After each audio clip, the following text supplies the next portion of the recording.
Good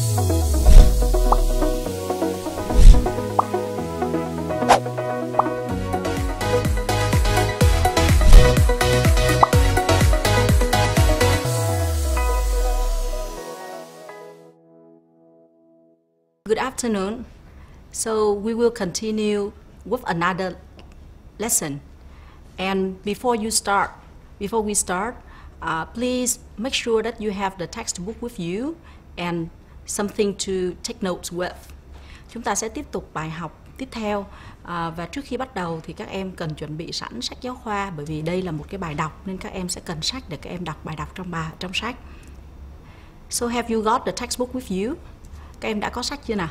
Chúng ta chưa cần mở sách đâu, các em chỉ cần theo dõi trên màn hình giúp cô. You are going to watch a clip and please take some notes. Try to take notes of different sports that you are going to see in the clip. Write down the names of different sports. Now, let's watch.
How many different sports can you remember? Can you list some? I hope that you can list at least 7 to 8 sports in the clip.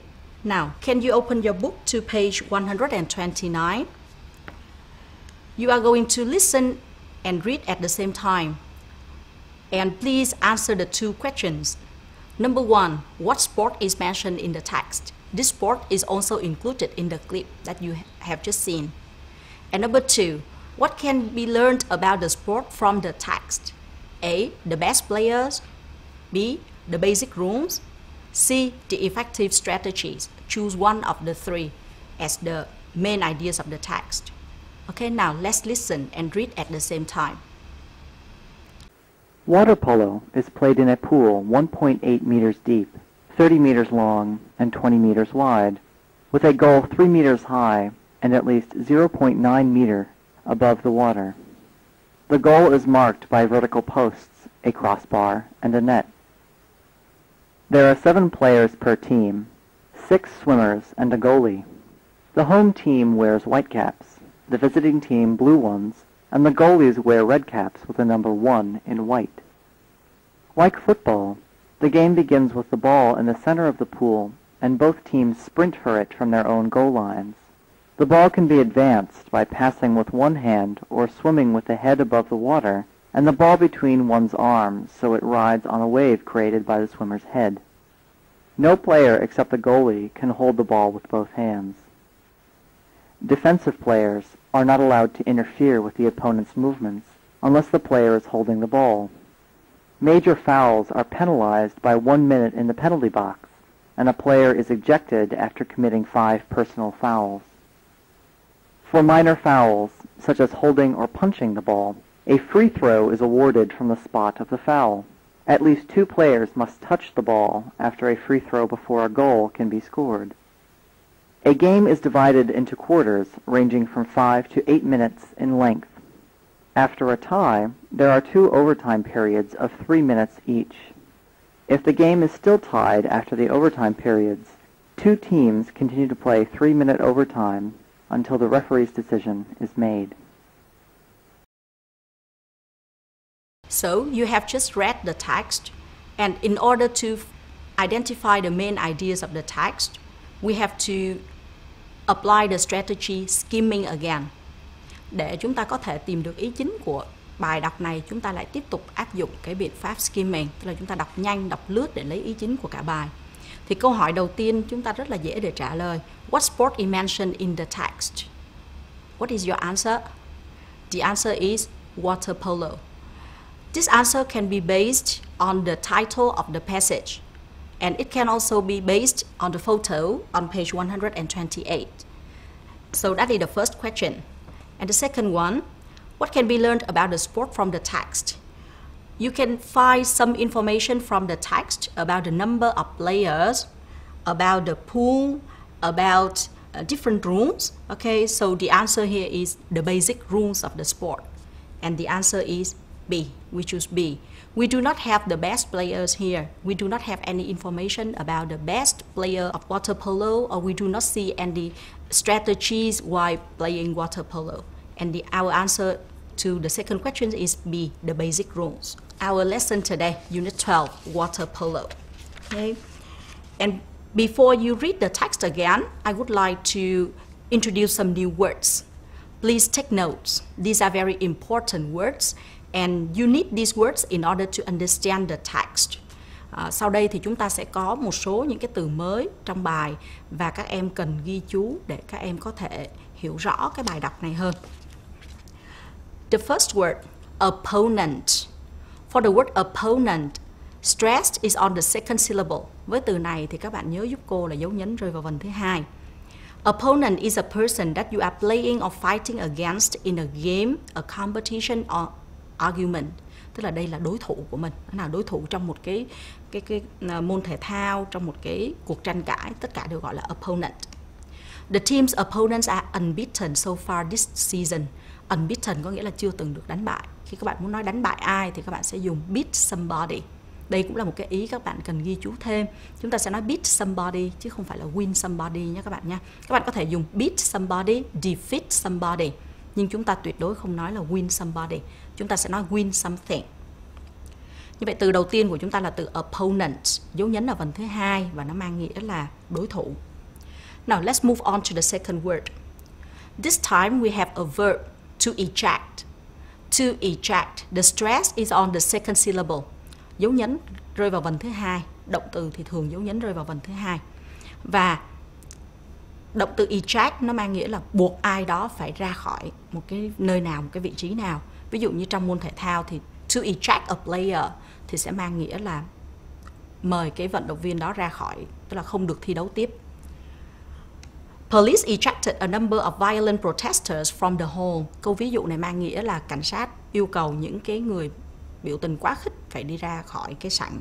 Now the next word, we have a word that is related to the sports topic. Cái từ tiếp theo của chúng ta thì liên quan tới lĩnh vực thể thao. Defensive, this is an adjective. Defensive means connected with trying to prevent the other team or player from scoring points or goals. Từ defensive nó mang nghĩa là để bảo vệ, tức là trong bộ môn thể thao thì nó mang nghĩa là bảo vệ. Ví dụ như các bạn có hậu vệ chẳng hạn, defensive player. Now, number 4, the fourth word is quite a difficult one. This one, when you look at it, how do you pronounce it? Khi em nhìn thấy từ này thì em thử đọc như thế nào? Please pay attention to the pronunciation of this word. Các em cần để ý cái cách phát âm của từ này, bởi vì đây là một từ rất dễ phát âm nhầm. We say foul, foul. And this is an action that is against the rules of the game. Từ against nó có nghĩa against the rule có nghĩa là phạm luật. Như vậy từ foul này nó có nghĩa là cái vi phạm trong bộ môn thể thao. Now I say it again, foul. Cái từ này chúng ta đọc là foul nha các bạn nhé. Và danh từ foul sẽ đi với một động từ, nó chuyên đi với một động từ, nó thường đi với một động từ để nó tạo thành một cái collocation, một cụm từ. Và như các bạn cũng biết là trong tiếng Anh chúng ta sẽ học từ theo từng cụm như vậy, những cái collocation. Các bạn cần phải nhớ động từ này đi với danh từ nào, danh từ này cần kết hợp với động từ nào hay tính từ nào. Và cái cụm động từ để nó mang nghĩa là phạm lỗi thì chúng ta sẽ dùng động từ commit a foul. Commit a foul có nghĩa là phạm lỗi. Động từ commit dấu nhấn ở vần thứ hai, do đó khi các bạn thêm ed hay thêm ing thì các bạn cũng nhớ double t dùng cho cô. Các bạn phải gấp đôi cái chữ t rồi các bạn mới thêm ing hoặc ed. Ngoài ra chúng ta có hai cái cụm từ với danh từ foul này cũng khá là phổ biến. Thứ nhất, a major foul, và cái thứ hai là a minor foul. Major foul là cái lỗi nặng, lỗi nghiêm trọng, còn minor foul là cái lỗi nhẹ. So, I have just given you 4 new words. I say them again. Opponent, eject, defensive, and foul. And for the word foul, please remember commit a foul, major foul, and a minor foul. Các em có thể tự nhẩm lại và thuộc được các từ này chưa nào? Opponent nghĩa là đối thủ, eject đuổi ra khỏi sân, defensive tức là mang tính bảo vệ, foul là lỗi, commit a foul là phạm lỗi. Now, please open your book again to page 129, the passage that you have just read once. And you know that they are about the basic rules of water polo. In the next exercise, I would like you to match some numbers with some details. So these are the numbers and these are the details. In order to match the correct numbers with the correct information, you have to scan the text. Ở đây thì các em sẽ phải sử dụng cái phương pháp scanning. Em nhìn nhanh ở trong bài những cái con số 3, số 5, số 6, số 20 và sau đó em sẽ tìm tương ứng cái thông tin ở trong bài. So please match the numbers with the information.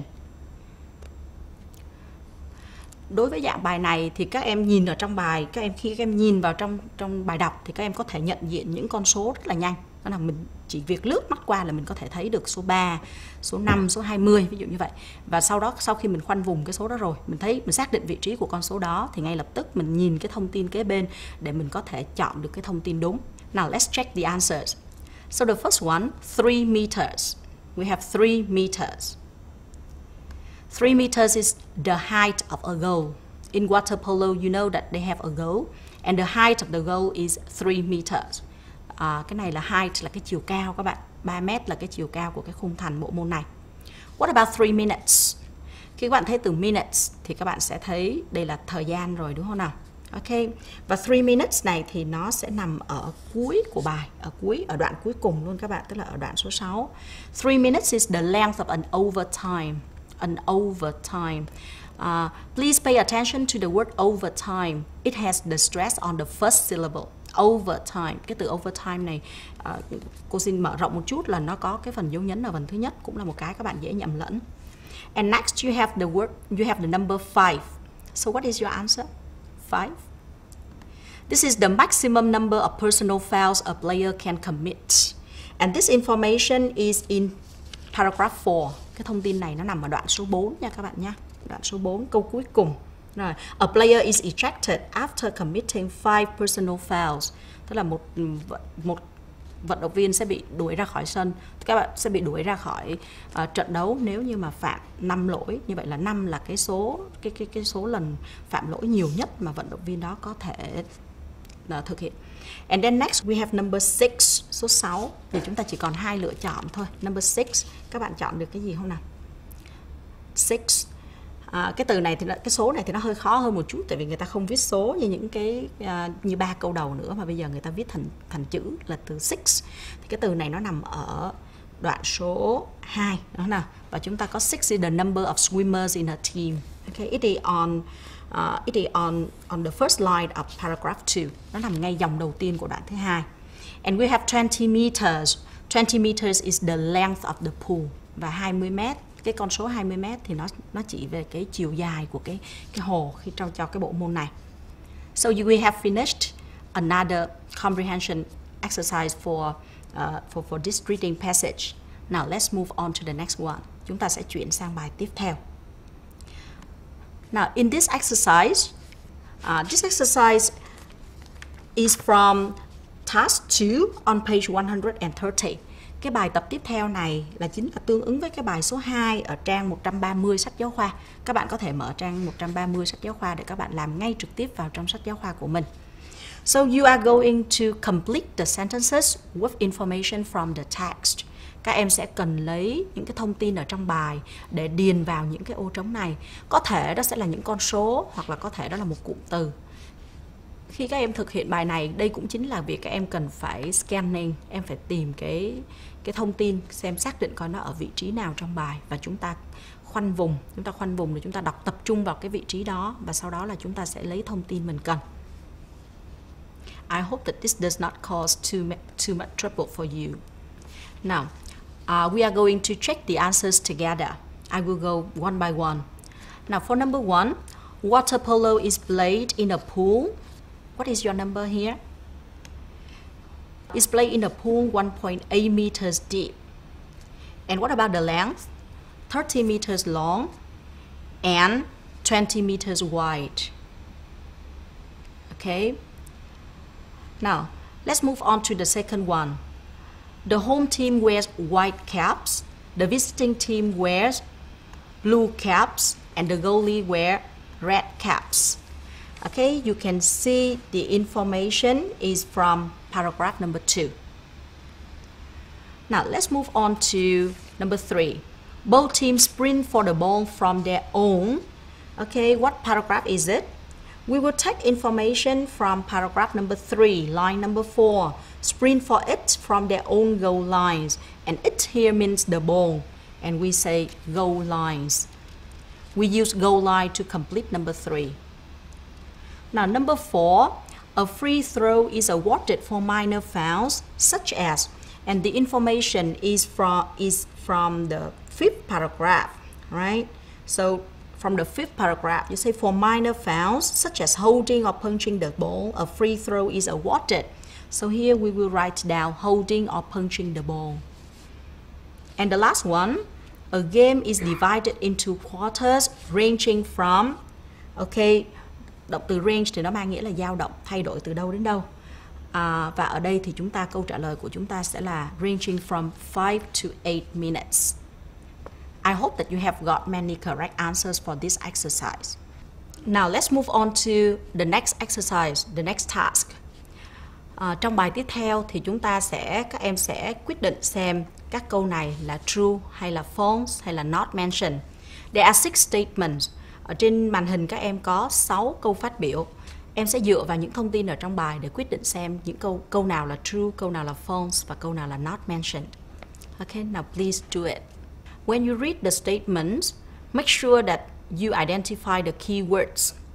For example, for number 1, pay attention to some words like plate and then square pool. These are two important ones.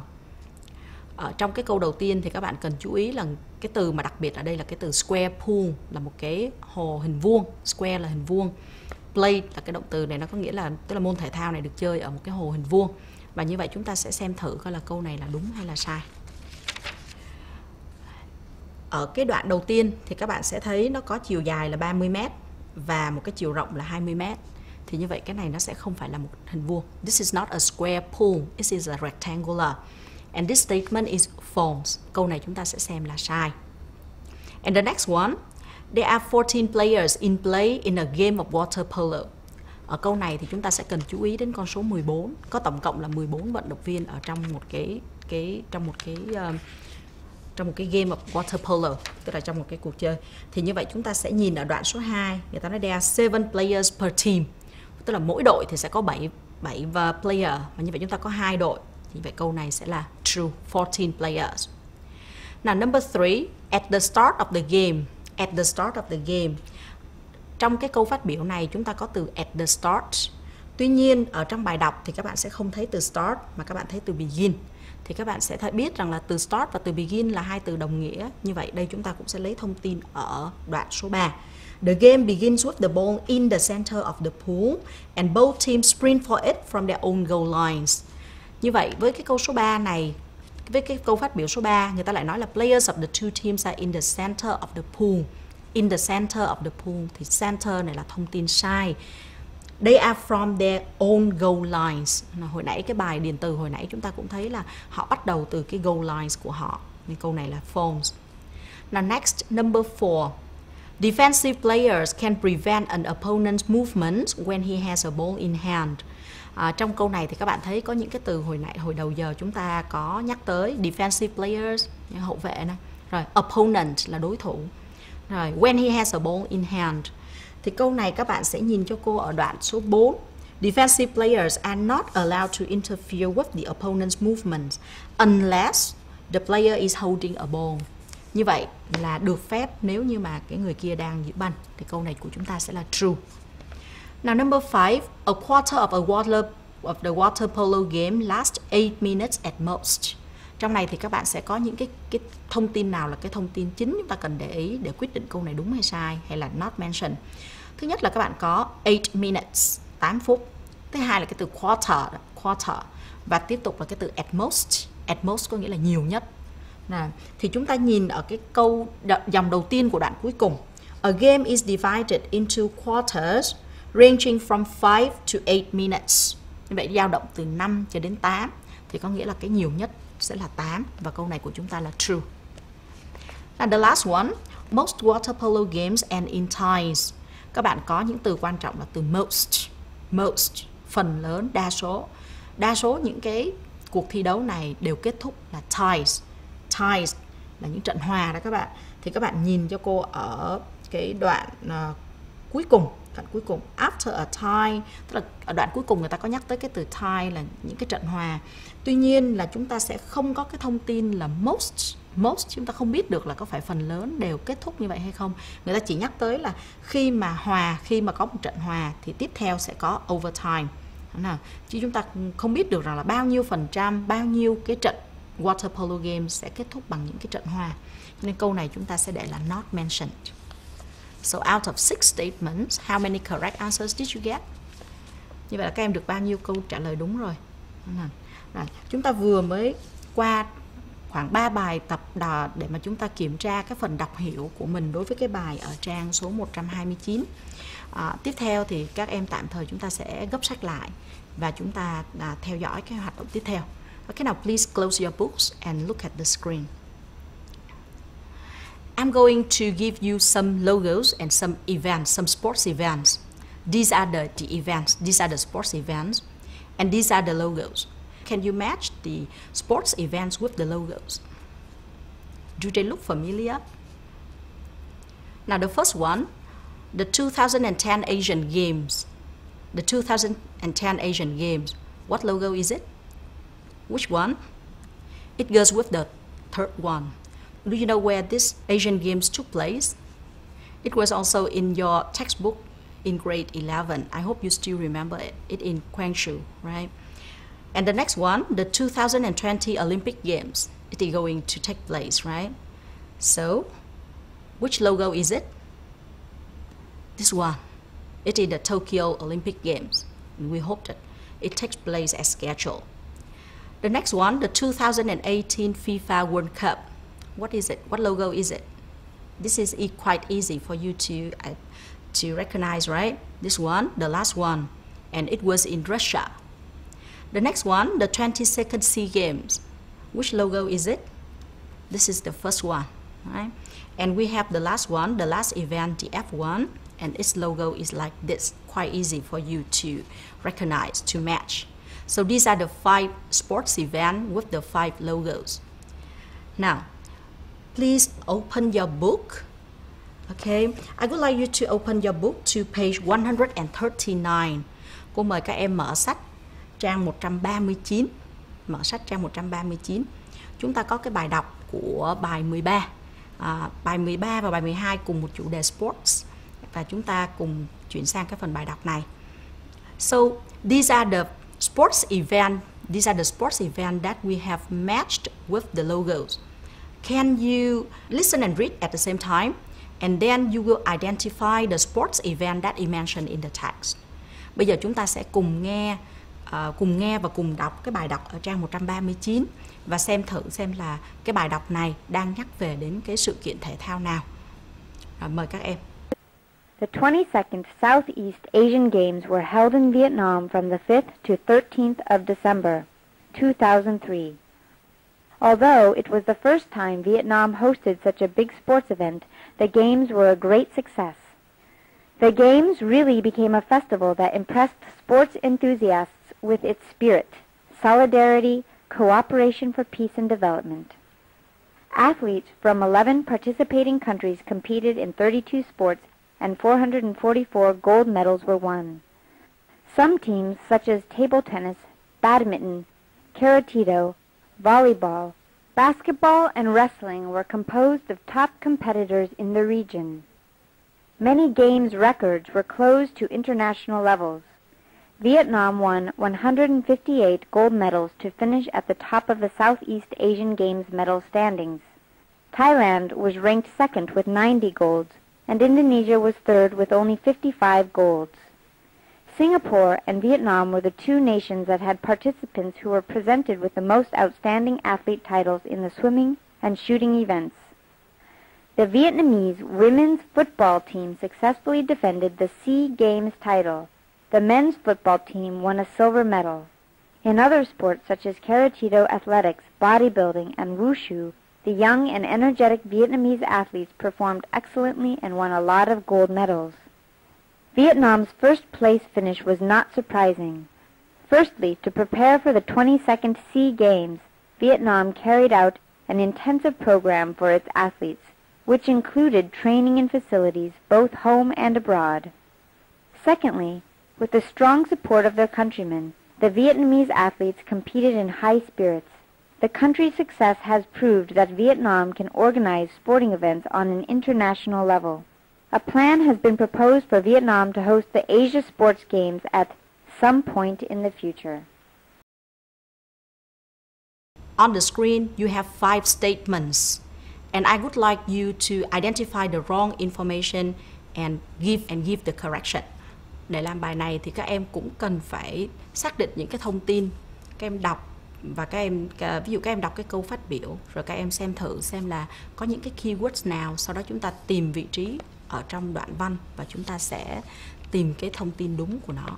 Can you identify the wrong information? I hope that you have done about 4 statements now. Let's check the answers together. For number 1, by December 2003, Vietnam had hosted SEA Games once. Trong này thì những cái từ quan trọng, ví dụ như December 2003, năm 2003, tháng 12 năm 2003. Rồi có những thông tin như là Việt Nam SEA Games once, từ once là một lần, từ đó rất là quan trọng. Thì câu này các bạn sẽ nhìn giúp cô ở ngay đoạn đầu tiên, dòng số 2. It was the first time Vietnam hosted such a big sports event. It was the first time. Đây là lần đầu tiên, và lần đầu tiên vào tháng 12 năm 2003. Như vậy trước đó là Việt Nam chưa từng có một cái sự kiện, chưa đăng cai tổ chức SEA Games lần nào cả. Và cái lỗi sai của chúng ta ở đây là chữ once. Chúng ta sẽ sửa lại thành by December 2003, Vietnam had never hosted SEA Games. The next one, 12 countries sent their athletes to the 22nd SEA Games. Ở đây chúng ta đang nói đến số lượng quốc gia tham gia, số lượng quốc gia. Thì nói về con số thì các bạn ngay lập tức các bạn xác định những cái con số ở trong bài, các bạn nhìn thoáng rất là nhanh những con số này. Nó nằm ở đoạn số 2, dòng đầu tiên. Athletes from 11 participating countries. 11 participating countries. Như vậy lỗi sai nó nằm ở cái từ 12 này, và chúng ta sẽ sửa lại thành 11. The next one, Thailand won 30 more gold medals than Indonesia.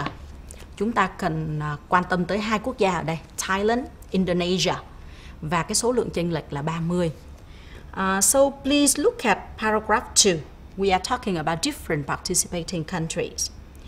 So you have Thailand was ranked second with 90 golds. Như vậy là Thái Lan thì có 90 huy chương vàng, đạt được 90 huy chương vàng. And Indonesia was third with only 55 golds. Như vậy chúng ta có 2 con số là 90 và 55. Thì như vậy cái độ chênh ở đây sẽ không phải là 30 mà chúng ta sẽ có 35. 35 more gold medals. Now next, for the fourth statement, 2 athletes awarded the most outstanding athletes titles are from Vietnam and Thailand. Như vậy cái keywords ở đây, cái key information mà chúng ta cần để ý là most outstanding athlete titles, tức là cái danh hiệu vận động viên xuất sắc nhất. Và chúng ta có Vietnam and Thailand. thì câu này cũng nằm ở đoạn số 2 các bạn. Cái thông tin cũng nằm ở đoạn số 2. Và chúng ta có cái ý là Singapore and Vietnam were the two nations which had participants who were presented with the most outstanding athlete titles in the swimming and shooting events. Như vậy hai quốc gia ở đây của chúng ta sẽ không phải là Vietnam and Thailand mà là Vietnam and Singapore. Now, the last statement. The text mentions 3 reasons for Vietnam's success at the 22nd SEA Games. Trong câu này các bạn sẽ cần chú ý đến những cái thông tin như 3 reasons và success. Thì các bạn khi nãy các bạn đọc sơ cái bài này trong khi nãy các bạn đã skim cái bài này thì các bạn sẽ biết là nói về cái thành công của Việt Nam tại SEA Games lần thứ 22 thì nó liên quan tới cái đoạn cuối cùng của bài. Và trong này thì các bạn sẽ thấy câu đầu tiên là ta nói Vietnam's first place finish was not surprising. Sau đó các bạn thấy trạng từ firstly. Thì về mặt văn bản thì firstly này sẽ đánh dấu cái lý do đầu tiên, lý do thứ nhất. Và sau đó xuống cái dòng thứ tư thì các bạn sẽ thấy secondly, như vậy đây là cái lý do thứ hai. Và sau đó nữa thì các bạn không còn thấy một cái lý do nào nữa. Chúng ta không có những từ như thirdly hay không có những cái từ moreover. Cho nên như vậy câu đoạn này sẽ dừng lại ở 2 lý do mà thôi. Và chúng ta sẽ thấy cái lỗi sai ở đây là 3 reasons nó sai. Và cái chúng ta cần sửa lại là 2. Okay, 2 reasons. So you have just corrected the wrong information that I gave you, right? Now go on. Let's move on to another one. To another part to check whether you have understood the text fully or not. Now, this task is from your textbook. This is from your textbook. It was task 3 on page 140. Page 140. Cô mời các em mở sang trang 140 của bài số 3. Các em sẽ có 5 câu hỏi và em sẽ cần đọc lại cái bài đọc ở trang 139 để trả lời 5 câu hỏi này. Please note that you need to give short answers and try to summarize the ideas in the text. Do not write the whole sentences, whole long sentences, repeat the sentences from the text. Các em lưu ý giúp dùm cô là chúng ta sẽ cố gắng là chúng ta trả lời ngắn gọn và chúng ta không nhất thiết phải chép lại những cái câu trả lời rất là dài dòng từ trong cái bài đọc. Now, please give me the answer to question number 1. What was the spirit of the 22nd SEA Games? What was the spirit? Okay. The information is at the end of paragraph 1. Thông tin của chúng ta nằm ở cuối của đoạn số 1. Okay. And the answer is solidarity, cooperation for peace and development. So this is the answer to question number 1. Now, number 2, how many gold medals were won at the SEA Games? Câu này chúng ta được yêu cầu tìm số lượng huy chương vàng, gold medals. Và thông tin nằm ở đoạn số 2 đúng không nào? So, the answer is 444 gold medals were won at the SEA Games. Which women's football team won the gold medal? Đội bóng đá nữ nào đã giành được huy chương vàng ở trong cái kỳ SEA Games này? So, can you see the information? Can you see the information in paragraph 2 also? And the answer is the Vietnamese women's football did. So Vietnamese women's football team won the gold medal. What about the men's football team? Which team won the gold medal? The answer is the Thai team did. Okay, and this information is in paragraph 2, line number 4 from the bottom of paragraph 2. The Thai team won the gold medal. Okay. Now let's move on to the last one. This is the most difficult questions because you do not repeat the words in the text for the answers. You have to summarize the text. Cái câu hỏi số 5 này thì để trả lời cho ngắn gọn thì các bạn sẽ cần phải chọn lọc những cái từ, chứ chúng ta không viết nguyên một cái đoạn dài như thế này. Người ta đưa cho mình 2 lý do firstly, secondly, nhưng mà chúng ta không thể trả lời quá dài như vậy. And this is the answers. You can modify it a bit, all right? Because of Vietnam's intensive preparation and the strong support of the countrymen. Có 2 lý do. Một là do cái chương trình, là cái việc chuẩn bị rất là cật lực, và cái thứ hai là do sự ủng hộ của người dân. So these are the answers to 5 comprehension questions to exercise 3 on page 140. Okay, I'm sure that we have just looked at a lot of pieces of information concerning the 22nd SEA Games. Now, I would like you to move on to a more difficult exercise. Bây giờ chúng ta sẽ sang một cái bài tập khó hơn. Ở bài tập này chúng ta sẽ dựa vào những cái gì mà chúng ta đã đọc nè, rồi chúng ta sẽ tìm, tức là chúng ta sẽ tìm những cái từ mới ở trong bài, chúng ta sẽ đoán từ mới và đoán nghĩa. As you can see, I have just given you 5 new words and 5 definitions. Ở trên màn hình thì cô đã cho các bạn 5 từ mới: từ defend, rank, carry out, propose, enthusiast. Và đồng thời cô cũng cho các bạn 5 cái định nghĩa. Đây là 5 cái định nghĩa. Các bạn sẽ xác định 5 cái từ này trong bài và các bạn tìm xem từ nào đi với cái định nghĩa nào. Để có thể đoán được từ thì các bạn xem, ví dụ như chẳng hạn như cái definition đầu tiên cô cho các bạn là a person who is very interested in. A person. Như vậy là chắc chắn chúng ta sẽ đi tìm một danh từ. Rồi, ở 4 cái sau thì cũng là có do and complete, suggest, give, thì những cái này là chúng ta đi tìm động từ. Thì các bạn sẽ loại trừ dần và chúng ta sẽ ráp cái nghĩa vào. Okay, please have a look at the definition. Look at the words in the text and try to match the appropriate one. Okay, now let's check. For the first one, a person who is very interested in something and spends a lot of time doing it. Này là mô tả về một người rất là đam mê, rất là yêu thích cái gì. Nó là danh từ. Thì các bạn sẽ thấy cái từ enthusiast ở dòng số 4 của đoạn 1. Nó là impress, sports enthusiast. Thì với cái cấu trúc impress là động từ, thì cái sports enthusiast này ở đằng sau nó chính là danh từ. Do đó cái từ mà chúng ta cần điền ở đây là từ enthusiast. Cái từ này thì đơn giản nhất, bởi vì chúng ta chỉ dựa vào cái cấu trúc là chúng ta cũng xác định được. Enthusiast is the noun that refers to a person. Đây là danh từ chỉ về người. Đó là, ví dụ các bạn nói cái người đó yêu thích đá banh đi cho các bạn hạn, thì các bạn có thể nói a soccer enthusiast. Và cái tính từ của enthusiast thì các bạn sẽ có enthusiastic, và nó sẽ đi với giới từ about nha các bạn nhé. Enthusiastic about. Now the next one, do and complete. Các bạn có cái động từ do và động từ complete, tức là hoàn thành, thực hiện một cái gì đó. Thì trong này chúng ta sẽ thấy những cái vị trí của những cái từ còn lại. Ví dụ như là defend the title, thì title là danh hiệu, defend the title. Rồi các bạn thấy với cái từ rank thì các bạn sẽ có ở cái đoạn thứ hai là rank second. Rank second. Rồi second là thứ hai nữa nè. Như vậy cái từ rank nó sẽ liên quan tới những cái về số, về thứ tự. Rồi, ví dụ từ carry out thì các bạn có carry out a program. Carry out a program. Rồi, và các bạn có từ propose thì các bạn có a plan has been proposed. Đó, thì khi các bạn thấy những cái cụm từ này thì các bạn cũng có thể đoán được nghĩa của những cái từ này, của những cái động từ mà cô yêu cầu các bạn ráp với nghĩa. Như vậy cái số 2 với từ do and complete thì chúng ta sẽ ráp nó với carry out. Tại vì nó nằm trong một cái cụm ý là Việt Nam carry out an intensive program for its athlete. Đang giải thích là vì sao mà Việt Nam lại thành công như thế ở cái SEA Games lần thứ 22. Cho nên để chúng ta nói là carry out a program, thực hiện một chương trình. Và suggest a plan, an idea thì nó sẽ tương ứng với lại cái câu cuối cùng, a plan has been proposed. Tức là chúng ta đưa ra một cái kế hoạch như vậy. Thì ở đây của chúng ta có động từ propose. Và các bạn cần lưu ý với từ propose thì dấu nhấn sẽ rơi vào vần thứ hai. Và chúng ta sẽ dùng propose plus verb in. Sau propose chúng ta dùng với verb in.